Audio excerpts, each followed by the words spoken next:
Welcome to the Moving Past You radio show, a show about identifying, confronting, and embracing the obstacles that block and delay us in walking in our divine purpose. Each week, we delve into the complexities and rewards of walking in your purpose. Now, here's your host, Juanita Gaynor. Good evening, everyone. Thank you for being here on this evening. Season 4 has been well underway. We've just had some amazing guests thus far, and I'm excited about tonight's guest. As you know, Season 4 we are bringing on some amazing, women who have gone through their healing journey or currently going through their healing journey, and they are here to share their tips, their stories, and their perseverance. And so I'm excited about having them on the show on this evening. So tonight's guest is going to be none other than Elizabeth Kipp. She's a stress management specialist, and she is going to be talking about releasing generational wounds and awaken you. I've had an amazing conversation with Elizabeth, and you're going to enjoy every bit that she brings to the table. So let me just tell you a little bit about Elizabeth. Elizabeth is a stress management and historical trauma specialist who uses trauma-trained and yoga-informed addiction recovery coaching, ancestral clearing, compassionate inquiry, and yoga to help people with their healing. I just love that.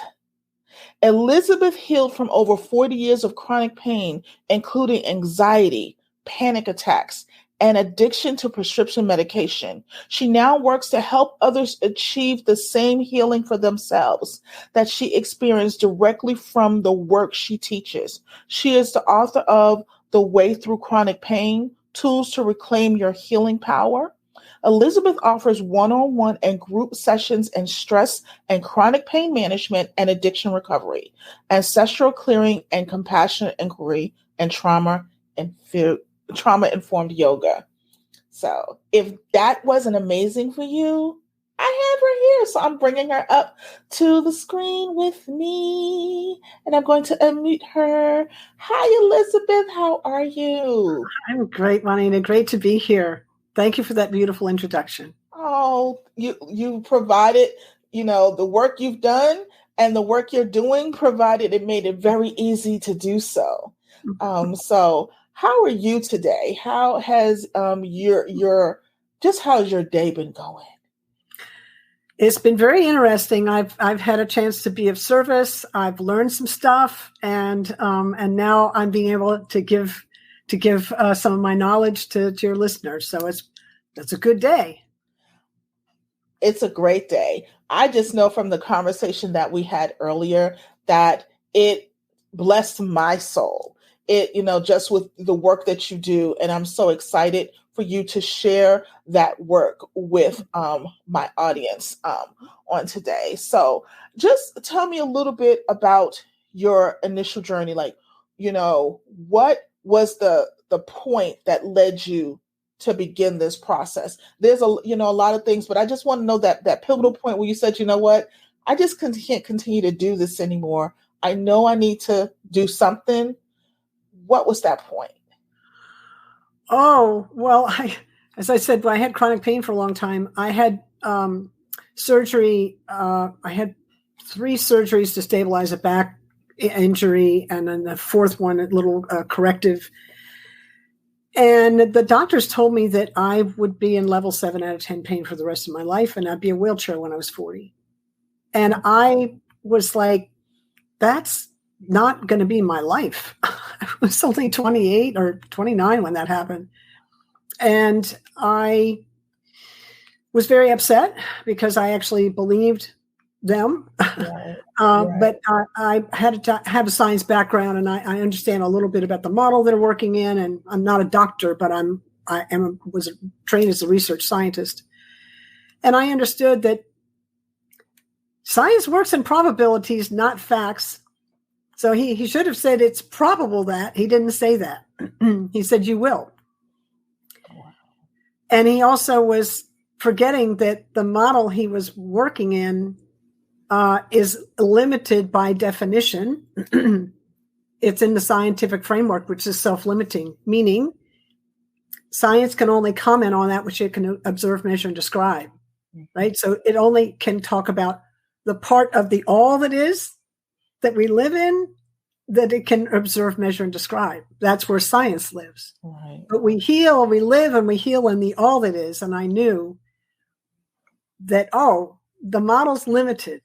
It's telling me more about the limitation of the model than it's telling me about the body's ability to heal. Right. And that was the pivot point when I realized, I have to be looking. I can look, science can give me what it can, right? But then I have to look outside of that for more answers. Wonderful. And so on a day-to-day, what is motivating you and inspiring you to not only pursue it for yourself, but to help others pursue that? Yeah, I love the question. I remember lying in a hospital bed and a nurse had just come in to take care of me. And there were so many people that took care of me during all those years. And I remember her walking out, and I was so grateful for her and everyone else that had supported me through this journey. And I said to myself, not if, because there was a question at the time, but when, right? Determined, right? When I heal, I hope that I can support others just a little bit like all these people have supported me. So I really felt like I had an obligation to kind of give back for so much that was given to me. And then it turns out, I didn't even realize it at the time, but having, a 40-year experience of chronic pain and healing from it, it just gave me all kinds of experience to be able to help others that are suffering, physical, mental, emotional, spiritual. It doesn't matter what kind of pain it is. The brain can't tell the difference between one kind and another. It all sends the same signal. It hurts to the brain. Right. So the brain can't tell the difference between a broken bone and a broken heart. Yeah. So, I hear that. I want you to elaborate a little bit more on that, because I think with people when they're dealing with trauma, whether it's physical trauma or emotional trauma, I think they think it's different aspects. Like there's supposed to be some trigger that says it's different. I want you to elaborate on what you stated and how it identifies. So I'm gonna give you the floor. So chronic pain, in my experience, is actually the result of unresolved trauma. And trauma it's not so much what happened to us, it's what happened inside of us because of what happened to us. Yeah, we get disconnected from others. We get disconnected from our true selves. We have to protect ourselves, and so we lose our authenticity. And we get disconnected from a source, from God, right? We get very isolated in that space. It's one of the effects of trauma. Chronic pain, an outcome of trauma, meaning any pain that's felt 15 days out of 30 for 3 months or more is chronic. So unresolved trauma creates pressure in the system, whether it's physical, emotional, spiritual, mental, psychological, any of that. It creates pressure in the system. Depression, I call that deep pressure, right? Because we're holding on to something, we can't resolve it. We're kind of stuck in an energy frequency.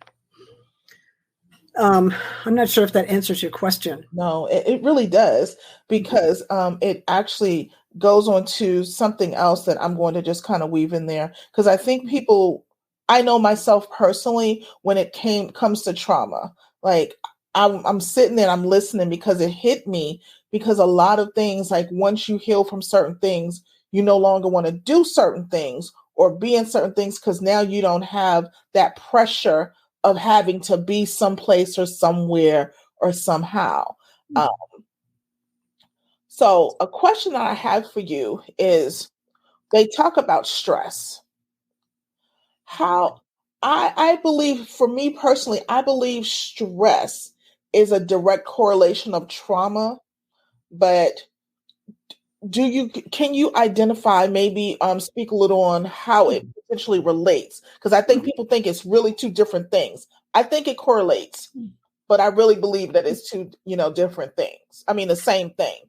Okay. It is and it isn't. It's a great question. Both are true. So the body has a stress response, right? And when we get stressed in life, it activates and it gives us a signal: fight, flight, shut down, run, whatever, something, right? Act, a signal to act. Okay. When we have trauma, and so we have an activation, and then we deal with the thing, and then the stress response goes back to normal. Okay. That's a normal person. Say, stress response gets activated, they deal with the stress, back to normal. You're back to balance. Stress response isn't on anymore. In unresolved trauma and chronic pain, the stress response is activated and doesn't turn off. So you're kind of one of two things. You're hypervigilant, you're always looking for the threat, or you stop looking for the threat altogether. You're completely shut down. It's this, right? So it's like in trauma, you're stressed, but it's a stress response that's out of balance. Mm-hmm. So the question really is talking about the stress response, not stress itself. It's like stress is all around us, but it's like, how are we coping with it? Where's our resilience? Where's our window of tolerance to cope with it? In trauma, that window of tolerance shrinks, our resilience gets smaller. The good news is that we can rebuild that. We can expand our capacity to be resilient as we heal from trauma. Yeah. Oh, wow. Now that's some amazing information, even for myself, because I think of things, and I was just thinking about this week, and some things are still just really high for me, and I'm just thinking, oh, this is just stress, and this is just, my whatever, but I have to kind of maybe sit back and readjust some things and just take some self-care in, because that is true. Like trauma, for me, I still deal with some trauma. I'm still healing from a lot of trauma. And I know a lot of our viewers and listeners are as well. So I thank you for that explanation, because sometimes I believe we're stuck in the thought process of, well, this is one way and I'm okay, not realizing that there should be an ebb and a flow, and you shouldn't always be at this heightened state of frenzy. So, yeah. Also, given what you just said, there's a hierarchy to healing. Remember I said in trauma, it's what happens to us and we get disconnected. Mm-hmm. So, and we get activated and the stress response gets whacked out. So there's a hierarchy to healing. So the first thing we have to do is address the nervous system. That's where we feel the hyperactivation or the shutdown. That's where we feel it. We have to address that first. Then we look at a sense of belonging again, right? Because we've been isolated. We want to connect back to ourselves so we can be authentic and actually awaken to ourselves again, right? We want to connect to others. We want to, realize that we're connected. We're always connected to God, but we forget in that space, right? We forget that. So we want to wake up to those things. Connection, second thing. Third thing, then we can think, we can learn, we can properly make decisions. Okay. If we're dysregulated, we're not connected. Mm. If we're dysregulated, but we're not connected, we can't think straight, right? We can't, you have to have the regulation first, the sense of belonging, and then we can think straight. So when I get something happens, like we just had a thing happen with the house where I live, and it's like not unexpected, right? It was very unexpected and kind of like, I don't even know how to solve this problem, right? So I'm noticing, oh, I'm a little activated around that, right? So I'm not going to make a decision because I'm activated. because I know when I'm activated, I can't think straight. So I'll do some calming exercises with the breath, which I'll explain in a minute, to then bring myself back to regulation. Then I realize, I'm connected back. I've got higher power here. I'm connected to God and other people. I can call help in if I need it. Then I can start solving the problem. So it's important to understand that. And the quickest way, because the nervous system, the breath really is very tuned into the nervous system. Right. If we take a long, deep breath, that actually sends a signal to the nervous system that I'm safe. Because when we're activated, like I'm not safe, I'm under threat, is the kind of what's going on there. You do the long, deep breathing, maybe 3 minutes of it, nice, long, and slow, making that exhale a little bit longer than the inhale. And you'll find that's kind of a key piece. And you'll find, I'm calm again. And now I can ask for help, and I'm actually back to myself. And I realize that I've got a connection to God and all that kind of stuff. Now I can solve the problem. Right? Does that make sense? Yes, it makes perfect sense. And actually, you speaking on that is like segues into one of the other questions that I wanted to ask regarding strategies and techniques that, the listeners and yourself either can have been doing or can do to do that self-regulation, to do that connection so that you can better make decisions. So what are some techniques? And you can go into detail in whichever order would work, best for you. Sure. So the long, deep breathing is important. And the way we access that is you need to sit. Well, you could do it lying down, but it's a good idea to do it sitting up if you can. Sitting evenly on both sitting bones, straighten the back, relax the shoulders back down, and raise the heart. So you have full access to the lung. So you really can actually breathe, right? And as you inhale, relax the belly muscles so that the belly expands. And then as you exhale, at the bottom of the exhale, use those abdominal muscles to push the last of the air up out of the exhale before you take another inhale. You want to make sure that you're fully inhaling and fully exhaling. And I could spend a half an hour on why, but just trust me, it's kind of remarkable and extraordinary. We get along in life with shallow breathing most of the time, right? And we get brain fog and we get headaches and we kind of wonder what happened and we don't know, we don't feel well. Well, if you take 6 or 7 deep breaths, you actually end up flushing out all the CO2 and other toxins that are sitting at the base of the lung because you've been shallow breathing all day. You flush that out, you bring in fresh oxygen into the cells, and you're off to the races again. Right? Yes. So it's really important that they say, the yogis say, and I'm a yoga teacher, we're born on an inhale, we die on an exhale, and the quality of our life depends on the quality of the breath between that first inhale and that last exhale. That's awesome. And so when we bring a conscious breath and we're aware of our breathing, it brings a lot of healing. And as I said, the breath is connected literally to the heart. So the heart follows the breath and the mind follows the breath. So if my mind starts racing, I'm trained enough now that I'm like, what am I doing with my breath? Like my breath is short or I've stopped breathing altogether. And I bring in that long, slow, deep breath with that exhale a little bit longer, maybe a lot longer than the inhale. And the mind calms down. The heartbeat calms down. The mind calms down. The mind follows the breath. So isn't it sweet that we can leverage the breath in this way to help handle the mind? Right. And that's funny because I do a lot of deep breathing. I'm an asthmatic, so sometimes I have to catch myself and whatever. And I notice just even deep breathing, I can breathe better. But I never thought about it in a way to calm your mind. Like usually I'll just sit in a quiet space and maybe put some white noise on.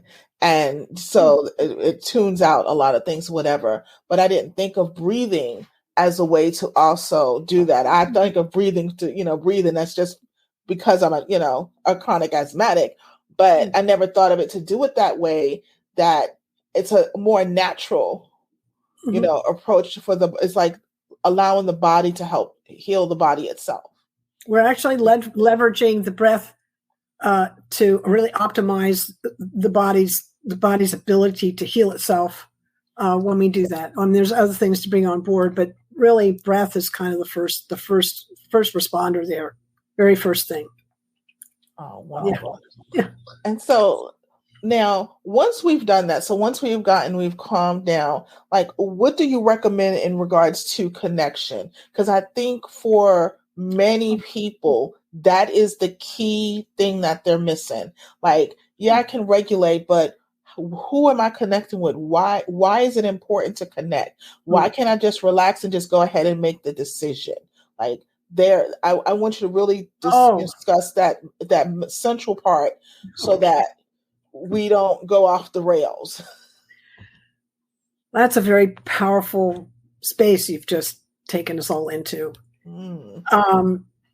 My feeling is that we all suffer from the dis-ease of separation, where we're separate from each other, we're separate from God, we're separate from ourselves even. We can't even be our authentic selves, especially if we're locked up with unresolved trauma. Again, disconnection. The thing that's interesting, so one thing is, we used to be tribal, and we used to live in community, and we don't live like that anymore. Right. And that tribal living, the sharing that went on there, not that I experienced it myself, but I've certainly studied around it. And I've listened to some people that have been in community in places that still have that. There's a connection there that where there's a real understanding that there's no separation. And people understand it in their bones. Okay. We've lost that in this culture. Yeah. And so that's an issue. Also, like, I was born that God was out there. Nobody said God is everywhere, including inside of me. I always had to reach outside of myself for God. And I was like, anyway, so it was very confusing to me. Yes. Well, the point of view that I'm coming with now is with this question is, God is everywhere. And we can have another conversation about, he's even over there where they're suffering. God's even there. Right? Yeah. The whole thing about that. God is everywhere. That means that God is in here too. So we don't have to go anywhere or do anything. We're already connected. We just forget, because we have this ego that gets upset and worried and negative or overinflated. Pick this dualism that we live in, and then we're separate again. So anytime we forget that the other is you, the other is me, you are me, I am you, we're all in one. Anytime we forget that, we're back into separation, and there's the suffering. Does that mean? And then we know, where's God? Well, God is here too, but we forget. We've kind of iced him out because we've just, again, we've become so separate. Because I just remember, just even as a child, we had the thing, it takes a village. And I remember, the certain, we call them mothers or, other mothers. They knew where everybody's child was. We was at one place. It was like everyone knew where everyone was, and they looked out, for everyone. And so that has kind of gone as, neighborhoods have, separated. A lot of the, of course, the older generation passing on and, not connecting anymore and things like that. Everyone's just living their life and doing what they feel they need to. And then it's like, where's God? Well, he's saying, as I get to say it, he's saying, I'm here, but I'm not going to impose myself if you don't want me to be there. And I think people need to also take that in the form of human relationships. You have, I guess, many of our circle is there, but they're not going to impose themselves on us if, we don't reach out and say, we need some help. So. Oh, that's the magic phrase. I need help. Yes. We have to be able to feel, and that's another thing trauma will do, is it will keep us from doing that. And we'll lose our voice. We'll get so protected that we're too shy to ask for help. So very important part of the healing from trauma is to ask for help. Remember, we ask for help, then we're connecting again. And you can't protect and connect at the same time. So when you take that step to connect, you're starting to heal because you're not protecting yourself so much. Go into that a little bit more, because I call it putting up a wall. I don't even call it protecting. I call it just icing you out altogether. And so I was thinking for me, and you can elaborate. I just know that for people who follow me and listen to me, when I always thought it was like, I can ask for some help, but I can still ice you out. And you're like saying, no, that's not it. And I know it doesn't work well together, but I want you to elaborate on why, if asking for help, that means you have to let go of trying to protect so much, because the two don't work well together. Sure. So again, I love that you brought that in, and I'm going to take us right down to the hierarchy of healing again and start with the nervous system, right? Okay. Always starting with the nervous system. We have activation, we have activity, and we have rest and digest. So the rest and digest place is when we can let go. That parasympathetic.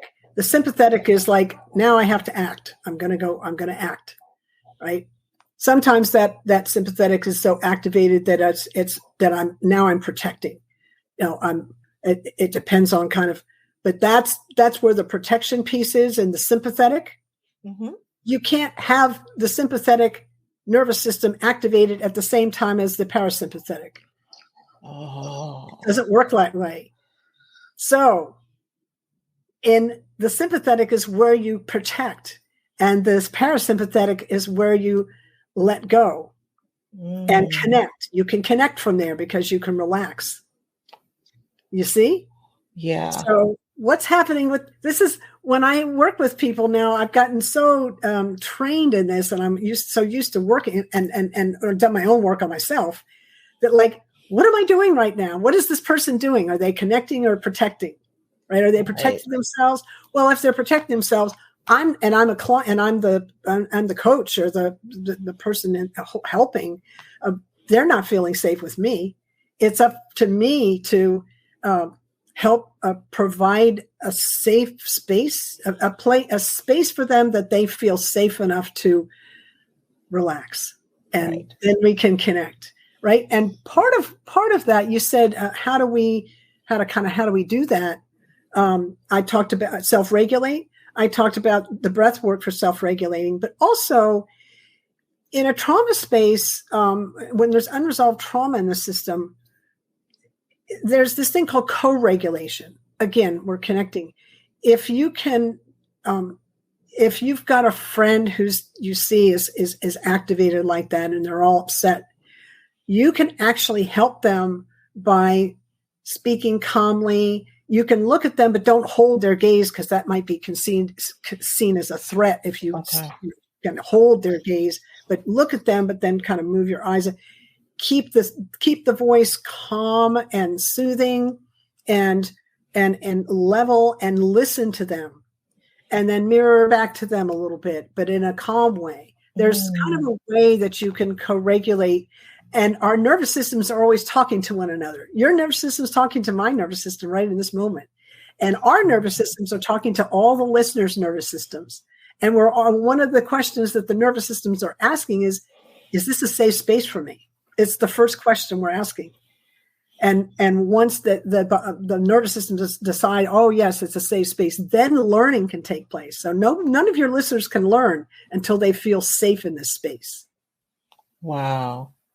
And that's true. I'm a believer of that. I feel that if someone is not safe with you, they're never going to share. They're never going to allow you to, pour into them. Because, I know when I went to therapy, I realized now, and then you're talking, I realized the things that she did to let me know that she was there for me. She was there to assist me. And I stress to others that when you're helping someone or when you're reaching out to someone, I think the one thing I used to hate, especially if you think during like funeral services or when someone passes or something bad happens, they do this thing. Well, if you need anything, just ask me or just tell me. And I tell people, and you can, go into some detail about it. I tell people that's the worst response you can give to someone who is literally maybe in a crisis mode at that point. Because I feel that they may not fully know if they need anything, because at this point, they're just operating. They're just, they're on autopilot. And what I know for a lot of people is like, okay, they're making arrangements or they're doing something. They may need food. So I'm just going to find out the address. I know there's allergies. I'll make sure there's whatever. And I may send food for a week. They didn't have to ask me for it. That's just something knowing, because if they have to ask me, then that's another stressor on them to say, oh gosh, we don't have no food, or, oh God, whatever. So can you speak maybe about how in our co-regulating, maybe in co-helping, how we can be a little bit more forward thinking and assisting the person instead of putting the mental load on them? Yeah, that's a great question, a great space to talk about. I love this conversation. Remember, in a situation where there's a loss and there's grief, and that creates sudden change, the nervous system there, just talking the hierarchy of healing again, what's happening in the nervous system? It's in protection mode because it's under threat, because things are changing and they're not sure, like, what do I do now? So they're under in protection. So they're going to have difficulty connecting, which you already ascertain. Oh, I realize I don't want to, I'll just make food for them, right? Instead of saying, ask me if you need help, one thing that you might do to co-regulate, especially in that space, I don't give advice in a grief situation, because they're going through they're going through an experience, and they need to be supported. And so active listening becomes a very powerful skill in that space. And the other thing I would actually ask, what can I do to support you in this moment? That might be a powerful question, and asked with not quickly, but like I said, it pretty slowly, so that there's enough time for them to take in the words, because again, they're activated in this protective spot, and you need to give them some time, right? So, one of the things that I pray for every morning when I get up is to please help me listen clearly and speak clearly and really understand what's needed in the moment. And that is a powerful prayer that you could take into a space like that. Okay. So that we all begin to trust our own we all have mad intuitive skills, all of us. So you can, if you're feeling unsure yourself, activated yourself, you can take a prayer like God is always there. God is everywhere all the time. You can take a prayer like that into a space like that and understand that your intuition is going to be right on in the moment. Okay. That's awesome. And I kind of delved into that because when you think about what has happened with COVID, I'm seeing that many people that even I coach, they're still dealing with so much trauma of loss that they're not even addressing their own needs. So they've put their own healing kind of at a standpoint, because it's like they're trying to recover from hit after hit, not only just with family, but then, jobs and homes and things like that. And so when I think about, people like that, or anyone who's going through that, what may suggestion or a tip that you may have for them to help them to realize that it is crucial and that it's beneficial for them to get back on track for their own healing? Because I think what's happening, and I see a lot of people, they're like not circling the drain, but they're hitting their head against the wall because they're not understanding why it's not working. But it's like they put their own healing on the back burner. Yeah, I love that you brought that in. It's so important. It took me, because of the way I was raised, I mean, pretty much the minute I was able to get up and walk and do stuff, I was put into service.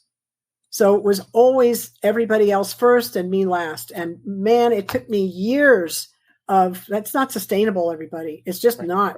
It took me years to learn that I have to fill my cup first, and then everybody else gets the overflow. And I'm not the only person that says that, but it took me a while to actually incorporate it into my life. Right. And I became much more efficient. The other thing I like to say, because I want to hook it into our topic today of generational wounds, is some of the burden that we're carrying around this pandemic is generational. So, because I've done a ton of ancestral clearing since the pandemic. I mean, I started doing donation only on my business. I changed my whole business model because so many people needed help and they just didn't have the money. And it was very interesting to see, because of this work, the way ancestral clearing works, what was happening was people's generational trauma around the Spanish flu 100 years ago and the plague back in 16, 17, 1400s, all that was showing up again. The trauma from that was it was getting fired. And so people are carrying generational wounds as well. And that's where ancestral clearing comes in to help us clear the effects of unresolved trauma in the system. Yeah.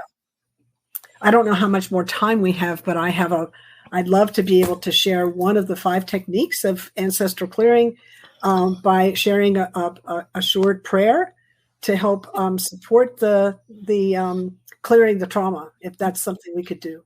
Okay, that's absolutely. What we'll do, that one is I'll have you do that and then we'll begin to wrap up because that will be perfect. So what I'm going to do is I'm just going to put you front and center. I want you to share this because I know you shared it with me, and I was grateful I'm so grateful that you said, can we do it? Because I know just in our conversation, it blessed me. So I'm so looking forward to you being able to bless the listeners on this evening.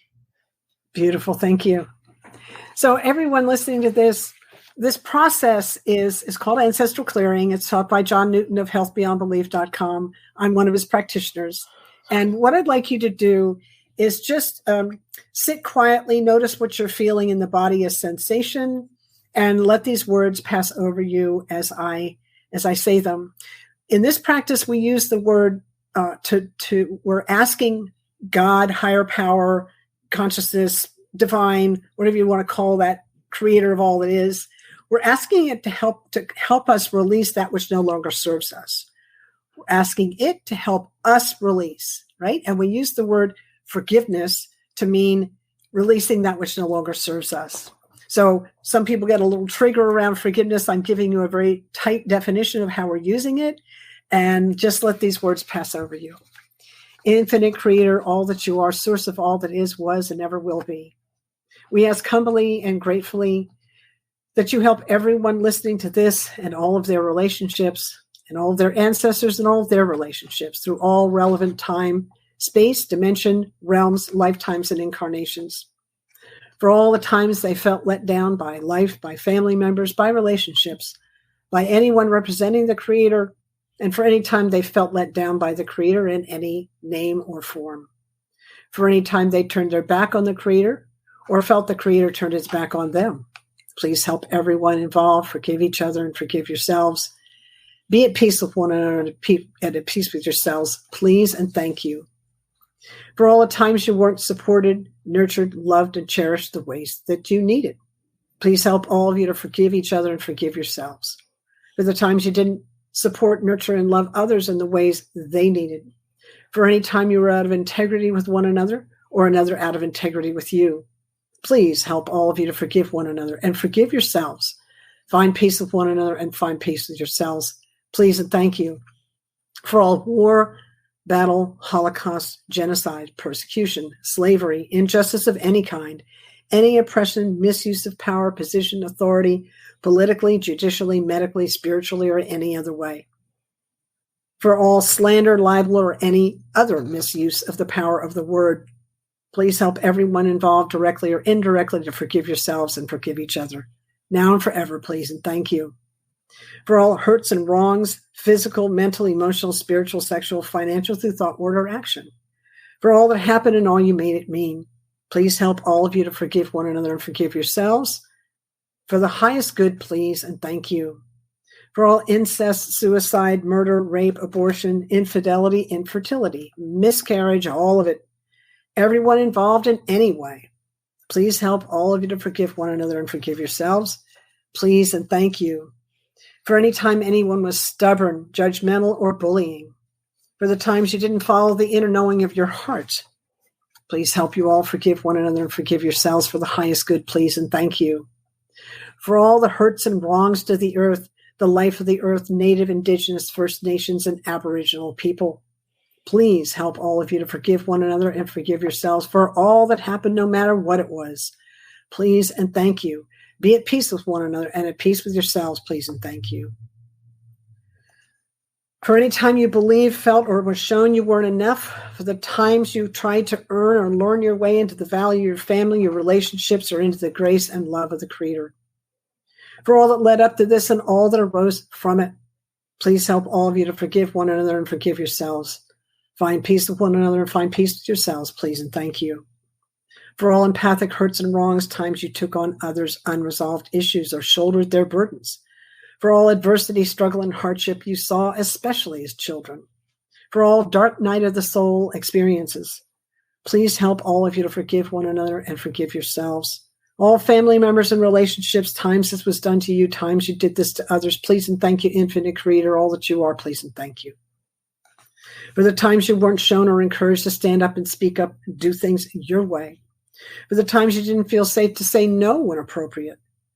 Please help all of you forgive your parents, family members, and relationships. Help them forgive you. Help you all forgive yourselves, please, and thank you. For all hurts and wrongs, anything we left out, had it served the highest good, we infer it now. For all that happened and all you made it mean, everything that led up to and arose from hurts, wrongs, a limitation or burden of any kind that's not serving the highest good. We ask all of you, everyone involved directly or indirectly, to forgive your parents, grandparents, siblings, children, and grandchildren. Help them forgive you. Help you all forgive yourselves, please, and thank you. Your whole family and lineage. Help you forgive your cousins, aunts, uncles, step-in-laws, hidden, secret, foster, adopted, and all other significant people, beings, family members, relationships, role models, and authority figures. Help them all forgive you and help you all forgive yourselves, please, and thank you. Infinite Creator, all that you are, please and thank you. For the highest good, please help all of you release all weight, pain, burden, sin, death, debt, negativity, limitation, all superstition energy, spells, hexes, curses, white magic, black magic, real or imagined. Please and thank you. Please direct everyone into your perfect love and light for the highest good only and always. Please and thank you. Please and thank you. Please and thank you. Now take a nice big breath in and let it out and just notice how that feels in the body. And thank you for listening.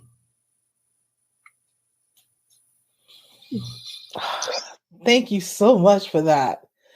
I was so nice and relaxed, and I'm like, okay, you can't relax too much because you do have to finish hosting.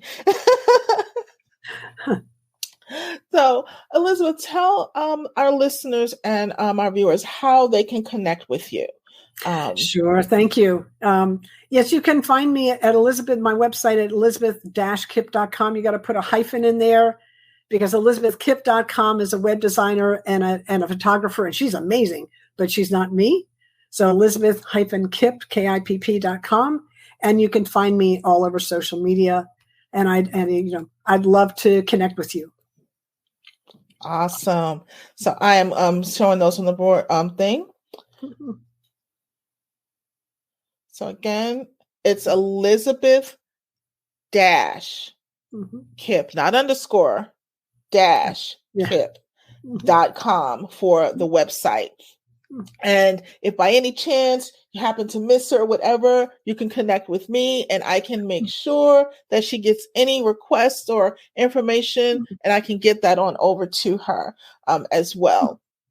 So, Elizabeth, I just want to thank you for taking the time out to have this amazing conversation, to be a blessing to my viewers and even your viewers.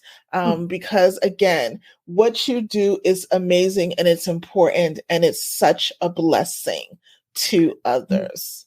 Thank you so much, Winnie. It's been a delight to talk with you today. And I can't wait to really just share you with my audience as well. Thank you so much.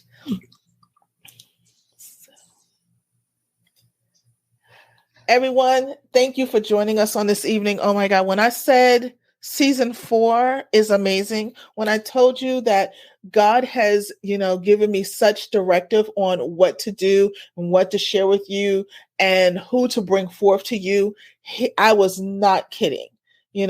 Season 4 is going to be unlike anything else. There's, again, more and more amazing people who are sharing their journey of how they were able to move past themselves into something that is greater than them, something that they can walk in their divine purpose so that they can therefore help others. So I will see everyone on next week. Same time, same location, Friday at 7 p.m. I know everyone's used to Thursdays, but season 4, we are on Fridays at 7 p.m. So we will see you next week. Thanks for joining us this week on the Moving Past You radio show. Make sure to visit our website at www.movingpastyou.com, where you can subscribe to the show on iTunes. If you found value in the show, rate us on iTunes or simply tell a friend about the show. And be sure to tune in next Friday for our next episode. And remember to always be kind in your word, your thought, and in your deed. Be blessed.